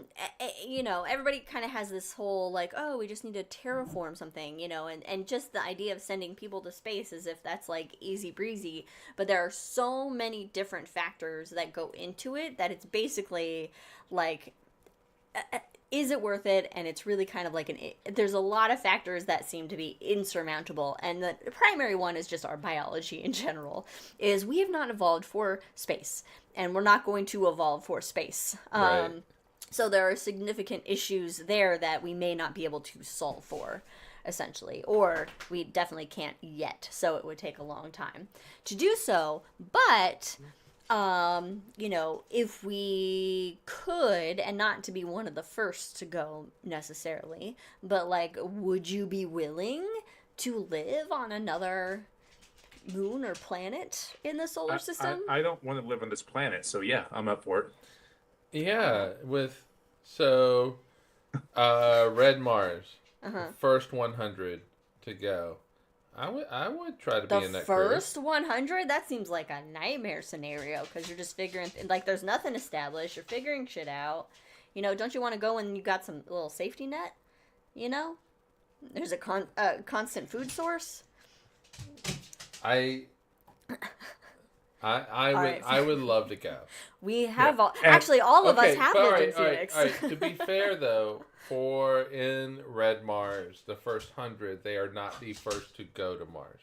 No, They you got John they're supposed Boone, to first live man. there. Yeah, they had already gone there. Astronauts had already Oh, gone see, there. I don't know that. I haven't read it. Well, maybe you should read it. The first 100, I'm just like, hey, these are the first 100. Let's have them No. figure it But out. what I do, so many things I like about the book, but specifically about being the first 100 to be up there, even though once you're trying to create a society on a different world, and you have incredibly, or you have agencies with a huge amount of money, influence behind them, but ultimately because you're actually there on the planet amongst the first people, you will have a huge amount of say in how to set up this future society. So there's something to be said about being there to try to set up, a whole new world for the first time. And Oh, no. the real question for Red Mars, or at least one of the questions for Red Mars, is what quote unquote faction would you be in? Arcady faction, The or Arcady were you at? faction. Yeah.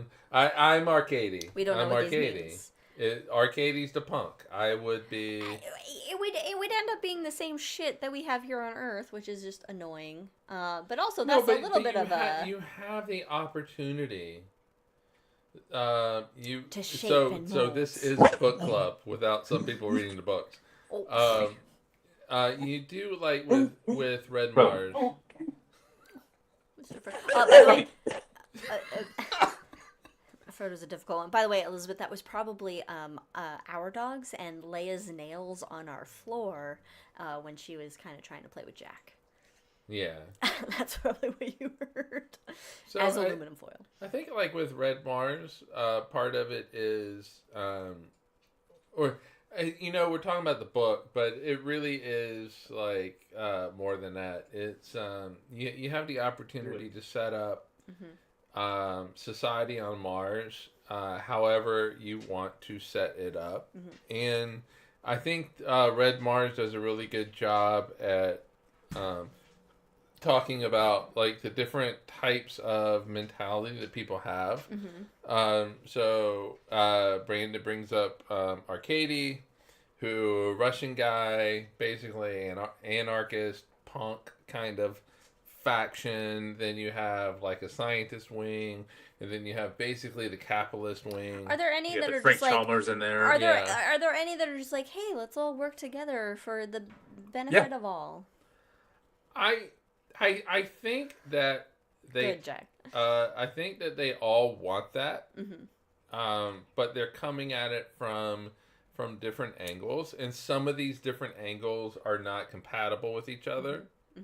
I mean, like Arcady and Anarchy and all that is not compatible with anything. But Here's my follow-up question, though. Shouldn't they have this shit decided before they go to Mars?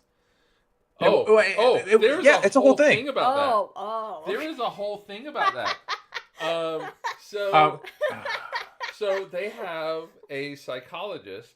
What's his name? Well, Michael? look, we don't want to give Oh, any that spoilers, motherfucker. I because think it's Michael, yeah. Jack in chat, he says you keep adding books to my reading list. So I'm No, assuming... you All don't. You don't have to read Red Mars unless you want to. But Don't spoil there's it. this whole thing about how they all meant to fool the Oh, psychologist, so they could go. And that's like in the first like 50 I pages. feel like It's like, oh, by the way. this is so classic. Like, Yeah. first of all, it's like jury duty. It's like you just want to say some bullshit to get out of jury duty. Like, you're gonna say some bullshit so you can get your ass to Mars. Yeah, that's exactly it. Yeah. They told the psychologist what the psychologist and those above the psychologist wanted to hear. It's like when we went to a theme park when I was a child that we'd go every summer to Paramount. It was Paramount's Great America at the time, and now it has changed. So my dad would to ride like this one roller coaster. He was like, okay, just lift up a little bit, just kind of stand a little bit on your toes, just so I can just make the height line, and he can kind of scooch me onto the roller coaster. That's exactly what they were doing. They were all scooching up a little bit so they could go to Mars. Faking their height so they could ride the roller coaster. So they can get on the ride. And then like the psychologist Michael was like, and who's French. Shouldn't he have figured this out? He's not good at psychology. Well, but those above him are like basically like, hey, in so many words, you have a bunch of crazy people that are going. You need to go with them and be the psychologist. Yeah, and he wasn't. He wasn't intending because he wasn't supposed to go in the first place. If you're not intending or don't want to go, then you would just quit your job. So you don't have to go. I like Katie. No. My dad would stuff socks I love in that. Katie's shoes. I love so that. she could Oh ride. my God. This is just but no, it means a lot. If you had the Blow up your opportunity family. to go to Mars for a decade, would you sign up for that? Whether it's a capacity of setting things up or things have already been set up, and you're going to do outreach, for example, you're gonna tutor the kids out there. Like, what would you say yes to that? Without a doubt. Not if it's tutoring children. Ugh. I would go. Because if I didn't have Jack, Leia, and Winter in Indiana. But like tardigrades and tiny space helmets, imagine Jack in a tiny space helmet. If I could bring here's Jack... the thing. When I was a little kid, I literally in a spacesuit. would look at stars. I mean, this is not a lie. I would look at stars and wonder what it was like to be there. Yeah. What is it like to be at Jupiter? You see the pictures, and Yeah, I see. like when I was a kid, Voyager's pictures of Jupiter were coming down, Saturn were coming down, all that kind of stuff. So I was there for that. That's because amazing. I'm old as fuck. You're not. But anyway, Oh, just don't take the camera out, guys. The French sent 13 cats? Alright, if you hear barking, Jack is trying to play with Leia. So, yeah, I always wanted to know what's it like to be there, so I would completely go. Hold on. Redirecting Jack's attention. Yeah, so, Well, of course, don't ask how many came back, because I'm going to guess it's 0. No. That's a different question, though. Like, with the SpaceX, though, what was it, like, not too long ago, they had the whole thing about, like, be the first hunter to go to Mars. It was Mars 1, which was a bullshit. Oh, Mars 1 was not SpaceX, but yeah. No. That was a separate but it was bullshit basically a one-way company. trip. No, I'm not You're signing not up doing for that one way. shit. You want to be able to come back. No, absolutely If not. I want to, I want to be able to come back. I don't want it to be a one-way Look, if trip. I got like nothing to live for, I got nobody else, maybe I'm terminal, I don't know. Yeah, sure, I'll go on a one-way trip. Fuck it. Why not? That'd be fun. I'll die in space. That's a good death. Other than that, I'll take a true crime, who murdered her situation. Where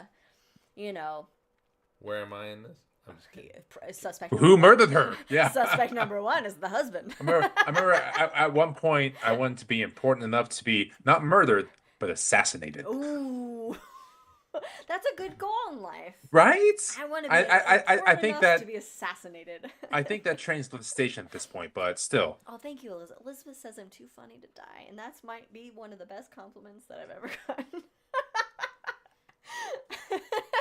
Mike, meanwhile, in his head, I know he just said, "You don't have to live with her."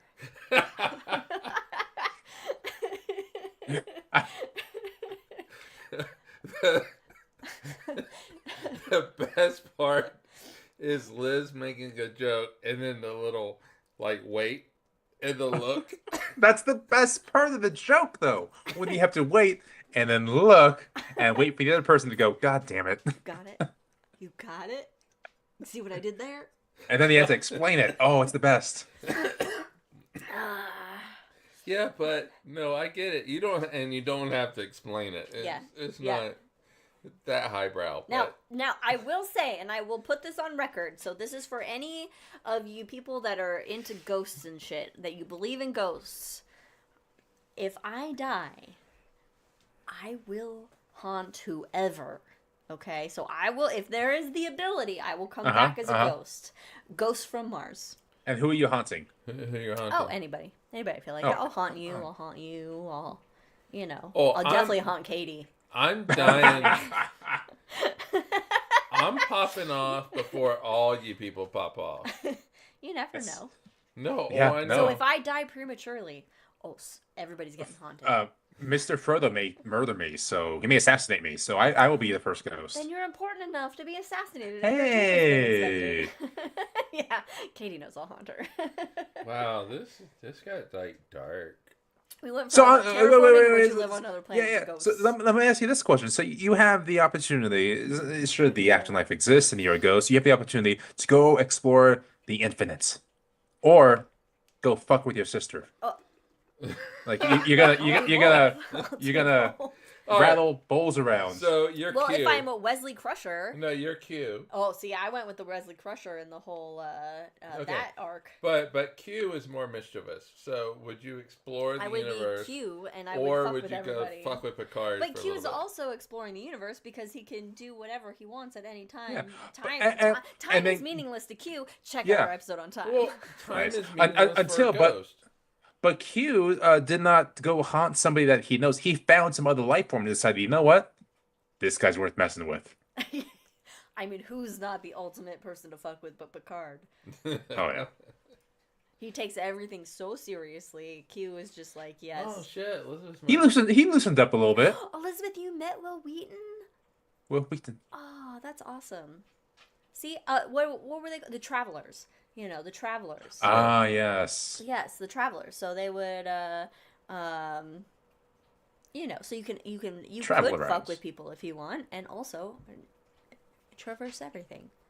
We have a picture on the wall over here. You can't see it, but it's with data. Oh yeah, nice, love that. But you chose both. I'm asking you, which would you rather do? Stay home, mess with people, hang around, or go explore the infinite? I'm not saying you can do both. I'm saying which one would you do?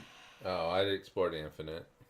I've seen enough of you people. I'm gonna go explore the infinite. Yeah, but I don't know. I guess. I'm just kidding. I'm playing. See, it's hard because I'm like, well, fucking with people seems like it'd be more fun.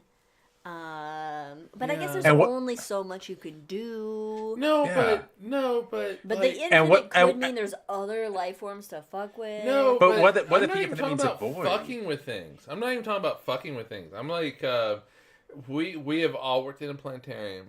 We have all seen the infinite with the things with. I thought you were talking Hubble. about the haunted I planetarium. know. I was like, I'll walk on a 100%. catwalk as a ghost. No, we've done that too. But wouldn't it be cool to like go there and to see a black hole, to see? I mean, the I'd probably just southern- go into the black hole. Into the black hole. If you can see what but, inside. If you're a ghost, you can see what's inside. But if you're a ghost, you can come right back out. Yeah, right? So you're not affected by all that stuff, and so it's. Do ghosts have mass? Do ghosts adhere to any quantum dynamics? Yeah. What are the physics of ghosts? Oh, that's a great Ghost book. physics. Call me Discovery Channel. Yeah. We got a TV Yeah. show. Hey, to put on. a Ghost Adventure Scooby Douche. That's what I call Zach Baggins. Not that he's a douche, but I wonder. that's the vibe he gives. I wonder if Scooby-Douche. anybody's written a book. You got any physics? You got any scientific physics of ghosts other than Oh my electromagnetic god. We can go get drunk or high and just go write a book about the physics of ghosts. None of it. Well, it doesn't matter. It All doesn't of it's matter. wrong because none of it's right. It doesn't matter if it makes sense. Physics does not. This is AI generated. Oh yes. Oh, fuck that. Caveat. Physics does not support the existence of supernatural ghosts. Yeah. But I want to believe. As they would violate the fundamental laws of thermodynamics, requiring an impossible energy source and dissipation. But So what happens to the black energy holes of a aren't gonna mess with 'em. person? What happens to an energy of a person when they die? That goes back into the universe. So could that just come together back into ghosts? Oh, I fucking love science. See, IFLscience.com. the antelope eat the grass, and when they die, the antelope become grass. It's a circle of life, Liz. The circle of life. Life. Oh my god, I am so gonna look all into this, like the physics of ghosts. Because You can just make it up. Ghosts aren't real, right? And so, if yeah, I don't know. I would I want want to to see. believe. Although there's I would all wanna this see the shit we infinite. can't see constantly surrounding us, like tardigrades. And in our moss out in our backyard, the moss in our grass, You there's have a moss moss piglets. pig pen. We have a moss pig pen in our grass, so I could pick up some of that moss, and there could be how many thousands of tardigrades on it. 12,000. Also, you Oh, didn't. You They would needed- not be dehydrated here in the Pacific Northwest. No, definitely not dehydrated. No. Especially we're expecting rain later. But you did not. You have to calculate how many tardigrades would fit inside a skittle. Oh, okay. Oh. I can do that next Yeah. week. No, do No. it right now. Oh, I Do can't. it right now. I can't. You got a I phone. got- Li- and a Liz and I calculator. will talk about something boring and monotonous, like the dynamics of black holes when they meet each other, for example, and that way you can be bored and do your own thing, Mike. No. The dynamics. So it depends on So- it depends on the charge, right? If they're sorry, spin. Yeah, If and their they're spin. if they're The charge if their and spin. angular momentum doesn't meet, they may not actually merge. They bounce off each It other. could. Yeah. Sure. I don't know. You're not What? supposed to be listening. You're supposed to be doing that. You can't. You can't. We can't make any topic black holes and expect Mike not to pay attention. No, that was the joke. I'm giving you a math exercise. You should be excited about this. He gets excited whenever there's math. Nerd. What I wish. I wonder how many microscopic species. Are on your eyelashes? Oh God, I don't want. Oh, don't even. I don't want to know that. I don't want to know how many are covering me right at this moment because I know it's a lot. We're not a single being. We are a flesh robot operated by trillions of tiny It's like the life two forms. kids in a trench coat. Oh, it's the same thing. Yeah, but It's you know, basically just like little nightmare fuel yeah. things. Also, just I like that. molecules in themselves, just the collection of them, or just masquerading as human beings. And Oh, ultimately, we're just much a collection of atoms and molecules anyway. yeah, we're, Unless your name is Atom, then you're made of atoms, and therefore you are Atom, the collective. well, it's a different spelling, so does it count? Shh. Don't talk about You details. know, it is interesting that the name Atom came before the word atom. Oh, isn't it? Do do do do do do. You know, Keep talking. I wish I never really watched a lot of X-Files growing up. Liz, okay, you would love it. So whatever you're watching now, the Daryl Dixon, finish that, and I swear to God, watch the X-Files. I mean, I've watched some X-Files. I do enjoy right. it, and we watched the newer X-Files that came out with, older Scully and Yeah. Oh, yeah, that's that good came too. out. So that's, and also I started rewatching Xena a while ago. It holds up so well. It so does. It's so good. I have I have almost all seasons on box set. Oh, that's except right, for yeah. Season 4. That's the only season that I do not have of Xena. Xena is amazing, and I need to rewatch that as well. The other one I'm still going. The other show I'm still going through slowly because it's delightful and I don't want it to end. I used to send you guys text about this as Deep Space Nine. Oh yes, yeah. So I used to send you guys and another two people 1 sentence reviews of Deep Space Nine episodes. It was excellent. A sentence is used very. They lightly. were run-ons. There Very was run-off. runs. I did enjoy the 1 sentence Deep Space Nine reviews. I did like those, so you can bring those back.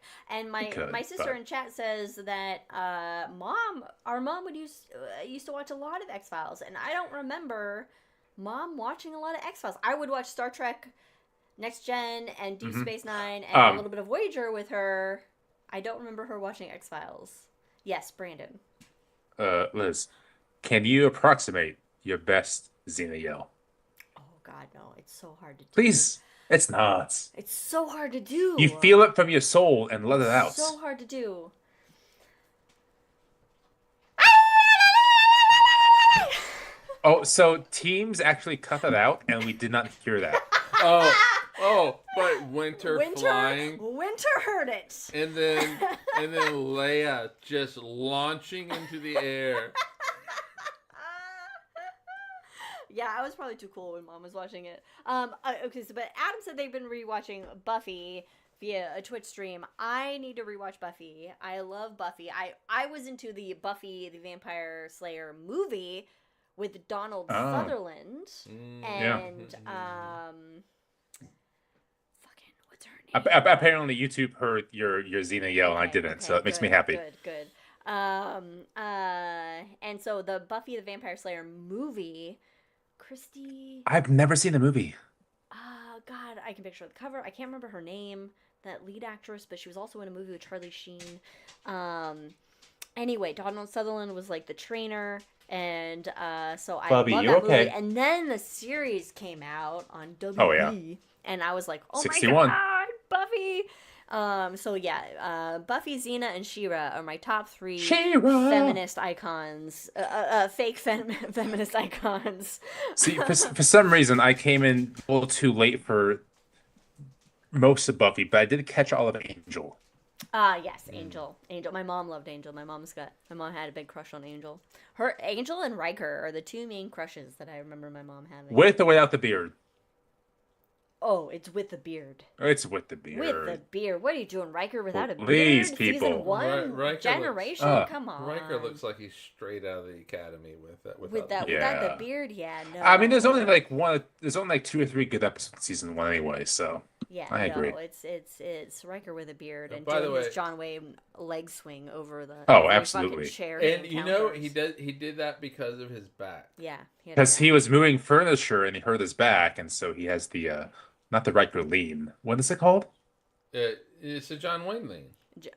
Is it the John Wayne lean? Yes, John Wayne. No, but it's called the Riker something. It's like the Picard maneuver when you fix your uniform.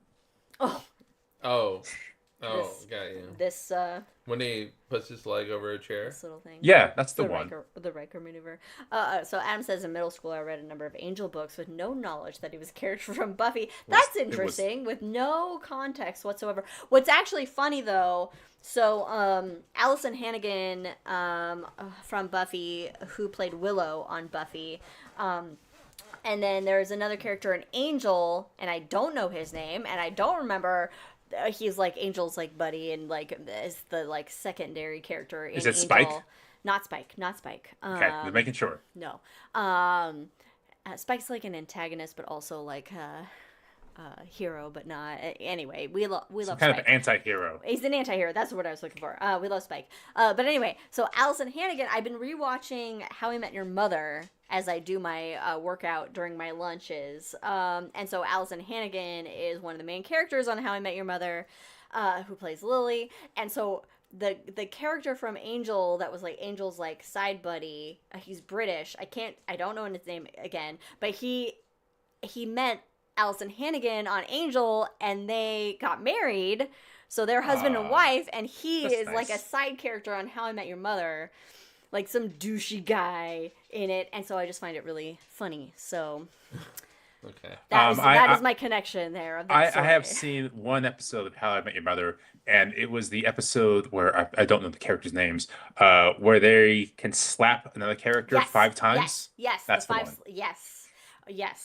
So that is the episode where they decided that Marshall could slap Barney 5 times. It's a Thanksgiving episode, yes. He drags that out. Oh, it was the one where it was like he was getting a slap in for Thanksgiving, and Barney was like... Slapsgiving. That's the one, yes. Yes, so that was one of the 5 slaps that Marshall gives Barney. I'm not through all 5 slaps yet in the seasons.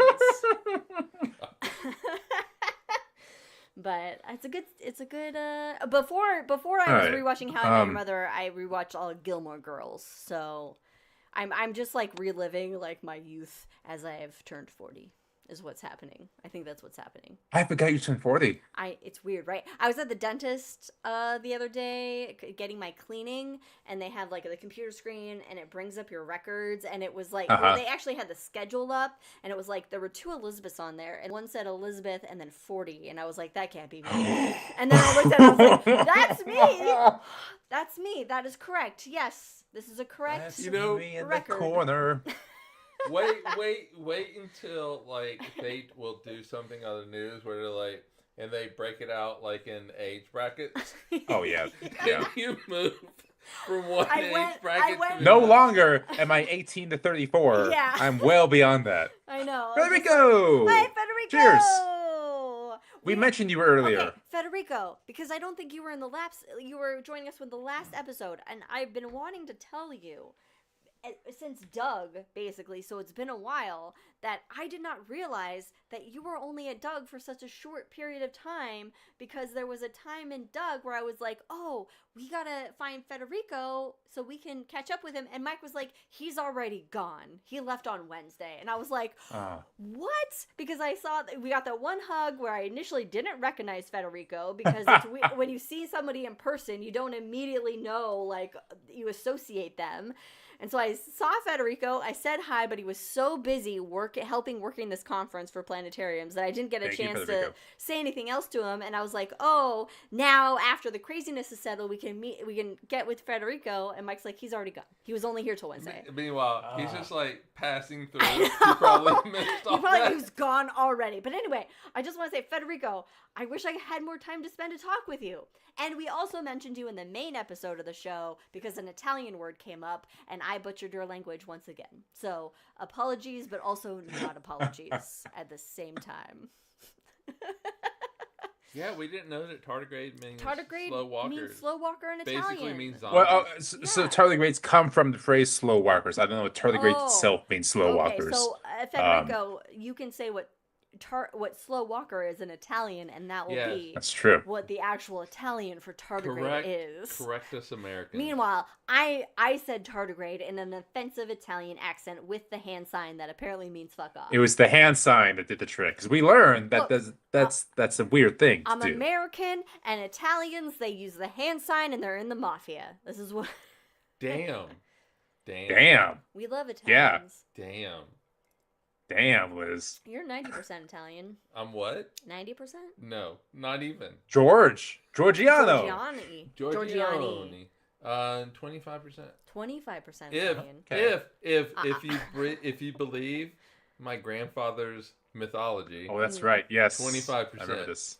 If you don't believe that, which is probably reality, then it's something a little less than that. But yeah, I do have Italian in me. So okay. Hold on. Another question. Hold on.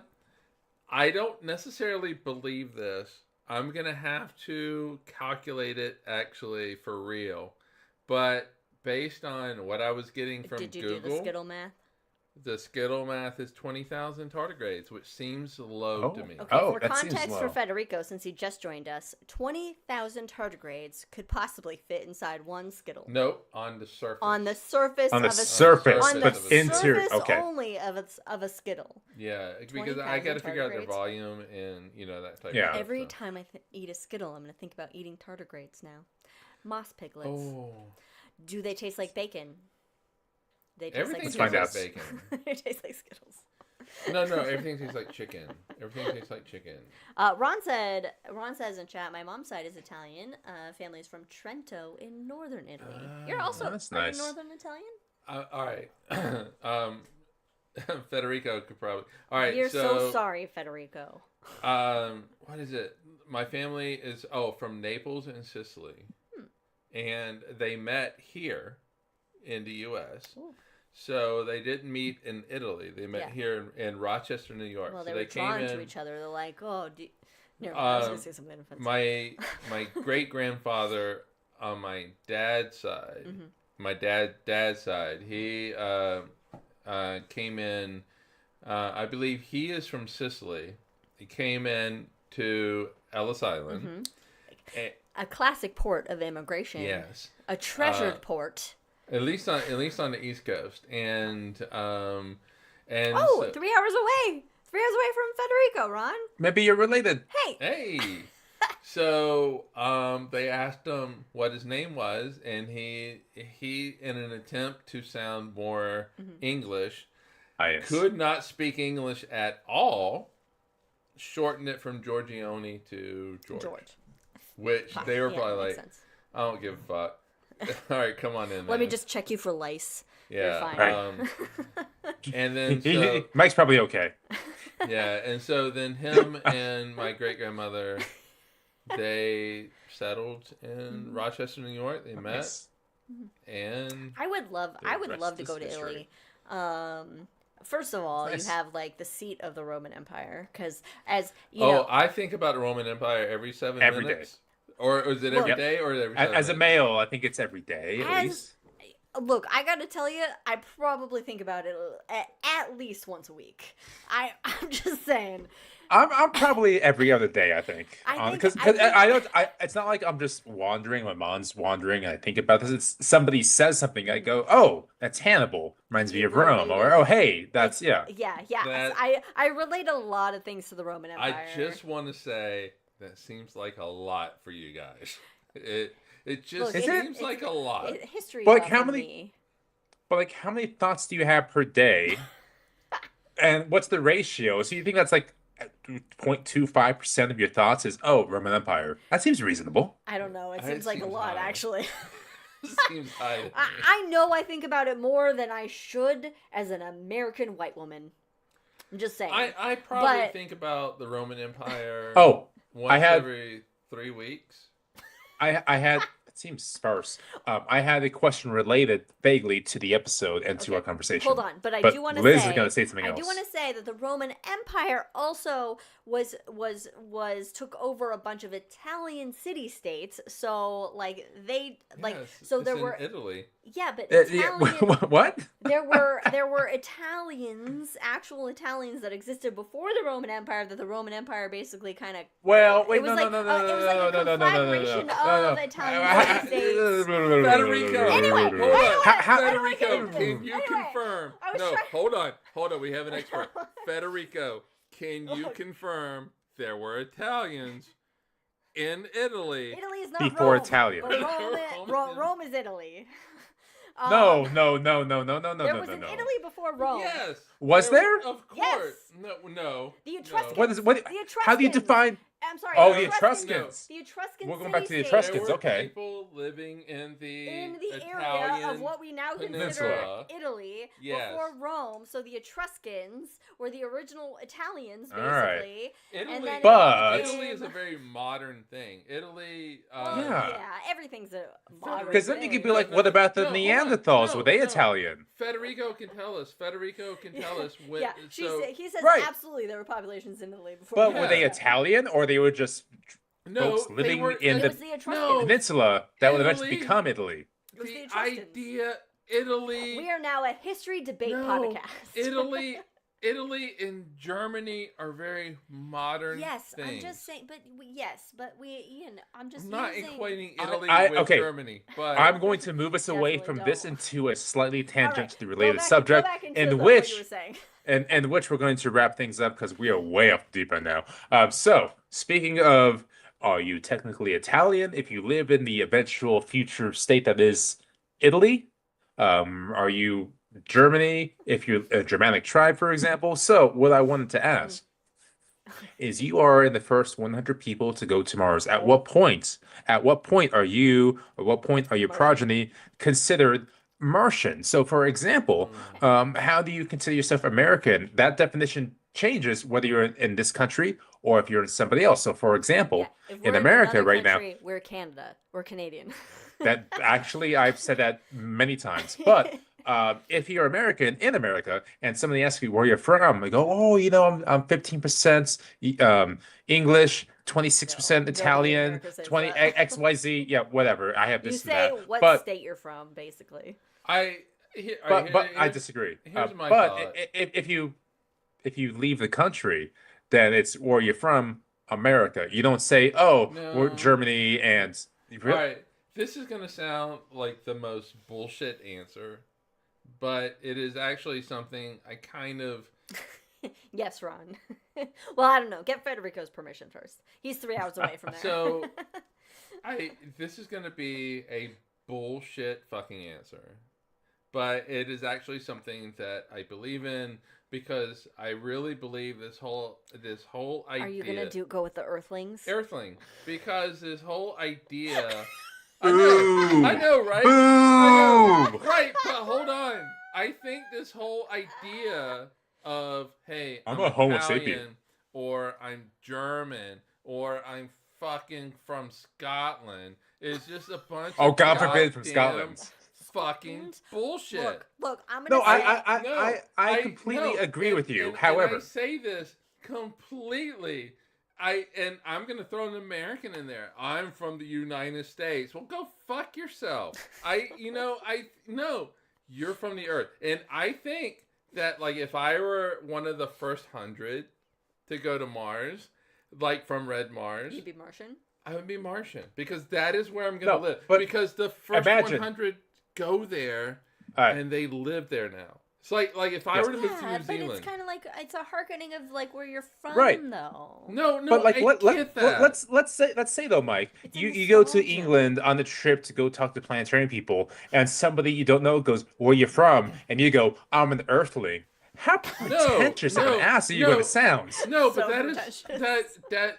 Yeah, I know, right? So That's why everybody immediately hates you, is what happens. Well, I'm American. They Well, immediately. So it's why I did- guess it's a well, lose-lose just situation for you. Then. Dive in. No, yeah. Like I said, it's a bullshit answer, but I really think that all of this stuff is just bullshit. Yeah. No, we agree. I really want to say what Federico put in chat, but I'm not going Go ahead, to. do it. Say it with confidence, Liz. Oh, geez. There's a tongue twister about 30 people moving back to Trento, and that tongue twister is Trentatere, Trentini, and Trento, Trottereando. All right. what does that mean? Federico, should I stay I'm married? so sorry, Federico. I Has really do. I love you and your culture. I love the things. No, okay. No, hold on. Nope. No, we'll Federico. get to, it's a delay, so we'll get his response. Look, I want to say, so I always kind of pride myself. Oh! Hey! Oh! I'll take it. 99%. I know I fucked up that first part a little bit. Yes. Oh, he's just being nice to you. I don't care. I'll take it. I'll take it. I will take it. I've always kind of pride myself, which is I'm on your Earthlings page. I get it. We should all be just Earthlings, right? We're watching the Daryl Dixon Walking Dead, and I'm like, can't people just like get along and coexist together for like just everybody to live happily and harmoniously and whatever? Right? I get it. But at the same time, I'm like, oh, I'm Californian at the heart. But now I'm proud to be an Oregonian. I never claimed to be Arizonian or Utahn.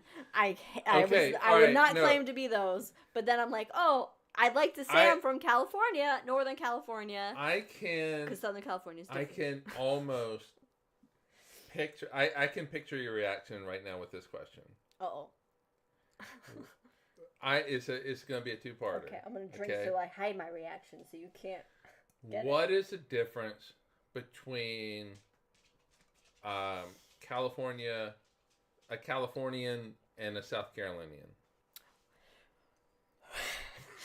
That's the reaction I was expecting. So what I immediately wanted to say was racism, but then I was thinking something similar, but yeah. But then, okay, that is the initial reaction. But then if you actually really dig deep about it, okay, I grew up in a very white bubble of Yes, you white did. privilege. Yes, you did. Where I went to high school that was primarily white people with a smattering of black people.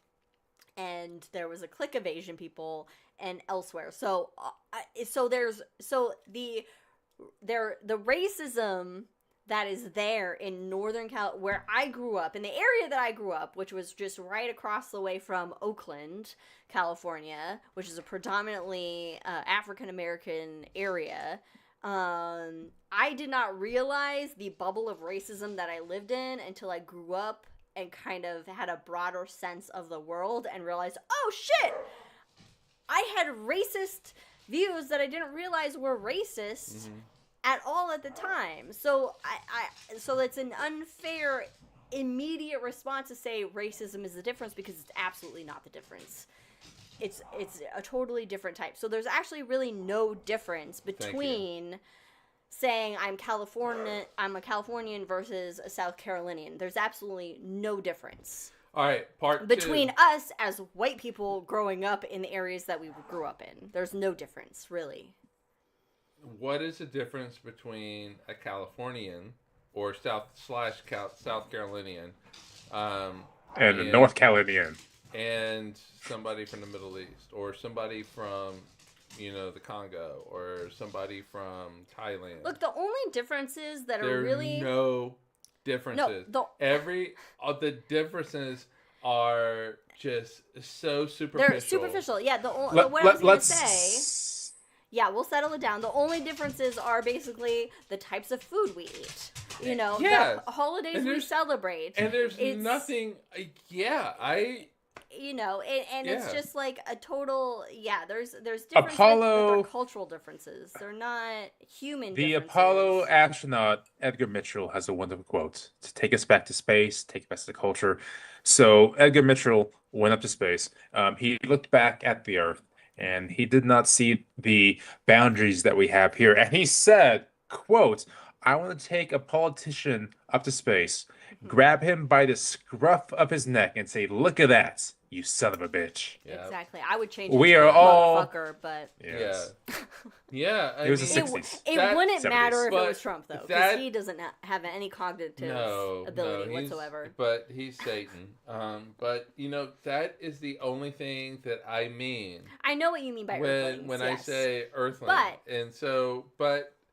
you have to put like a parameter on things like Californian, so people kind of go, okay. Hey, I live in the Pacific Northwest. No, And so for me, the Pacific Northwest is, for 7-8 months of the year, it's rainy. It is depending on where you live in the Pacific Northwest, but it's a progressive mentality. In Portland, when there are protests, people dress as frogs. So Hashtag frogs. But for Federico, it is, this is the Italian culture that I live in. But the difference, and he's going to hate me for this, but the difference between him and me, pizza, is not that great. Pasta. The greatest thing it dug was when I said that I had like the best pizza or something in the UK. No. To Marco when he lost his shit. Well, you did that on No. purpose. You did that on purpose. So, hold on. I do want to say that, Lord. okay, if you're one of the 100 on Mars, okay, and you say, yeah, I'm Californian, I'm South Carolinian, I'm whatever, there is, like, look at the colonies in, pre-United States. The colonies, yes. They eventually, at first they started all British, right? We're all English. We're all from the UK. There's some Spanish down there. Fuck and off. French. Okay. So, Native you know what I Americans. mean. Okay. No, I'm not talking about the Native Americans that were already here that we genocided. Okay. I'm talking about the English people, the people from England that came over because of, they're Protestant and whatever. And they came over and they're like, we're English. But I love how this got all crazy by saying Earthlings. It's your fault. Okay. But over time, they basically stopped being English at a point. They stopped being from England, stopped being from wherever, and they became being American or whatever at some point. So the America... what I'm saying is that you're the first 100 people to be to Mars. Yeah, at first you're like, oh, I'm from here, because you have whatever pride, or you want to say where you're from, or that's some part of your identity that you're associating with yourself, which is all what locations are, as identity, that there is going to be at some point where you go, oh yes, now we are Martian. We are this, All right, you know, thank because you. you come together as a community because you're not in these areas anymore. You're disassociated from them, and you're creating this new form of life and living, and so you become part of this other community that becomes Right. Martian. So hold on. The question was, He's trying to end this so fucking I know, bad. right? But also, As he looks at Mallory like, help me, and she can't do a single thing. but in true Liz and Brandon fashion, you really didn't let me finish. We never What like to I- let And you Brandon, finish. when do I say that? I am Earthling, but when I arrive at Mars, You're Martian. I'm Martian. You You didn't are let me you. say that. You did not let me say that. You are you. I Spectacularly, individually This you. is where I You are live. you and this we are is we. why if I were to I am the walrus? if I were to move to New Zealand, I would be a New Zealander. Are you allowed to do that, though? A Kiwi? Do they accept that? If I were to move next door to Federico, Would you accept him, Federico? Is he Italian? hey, I live in Italy. You've got to go back to Giorgione. I live in Italy. You got to change your name back to Michael Giorgione. I live in Italy. I am going I'll tell to you, embrace. the wines, the pizza, and the pasta If- are going if to be I make- substantially better. If I make the conscious Do they have decision, universal health care in Italy, Federico? if I make the conscious decision Yeah. to move to Italy, Yeah. I am embracing Italian Yeah, culture. If but- I make the conscious decision to move to Hawaii, I am embracing the Hawaiian Yeah, but people culture. born in Hawaii are going to have an issue. But you can still embrace the culture. You're rejected anyway because of the UK pizza issue. That was just to piss Marco that was off. For Marco. That was just to anger Marco. It was That not was to anger true. Marco. It was not true. It was not a real thing. That was to get the reaction that I received from Marco, which was he was pissed off, and he was pissed off at Scott and his cat. But he knew you were joking. He knew you Yeah. were joking. All right. Anyway, whatever. Cheers. Look, All right. So Brandon, to take us man. home. We're solar To take us Sistarians. home. To take us home. So we're living on Mars. We look at the stars among us, the bright lights, those reds, the ochres, the oranges, the blues, the whites. But consider again that Oh, pale blue dot we've been talking about. It doesn't matter. We're here. We're in the only place we have to protect, to love, to know, to live on.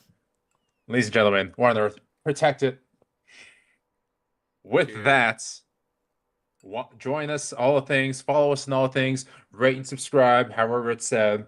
Like and Fun subscribe. episode. Like and subscribe. Like and subscribe. It's down There it there. is. It's on that side. Or it's Or on that that side. side. And you know who likes and subscribes us? Suzanne. Every superstar, every supreme leader, every saint and sinner in the history of our species has liked and subscribed. Don't miss out. Cosmos with Cosmos. We'll see you Cheers. next time. Bye, We'll everybody. see you in a week. See you in a week. Bye. Yeah, we'll be back next Sunday. For a book club, apparently. Hey, join us then. We'll see ya. Goodbye. Bye. And goodbye. Off. All right, we're Off. we're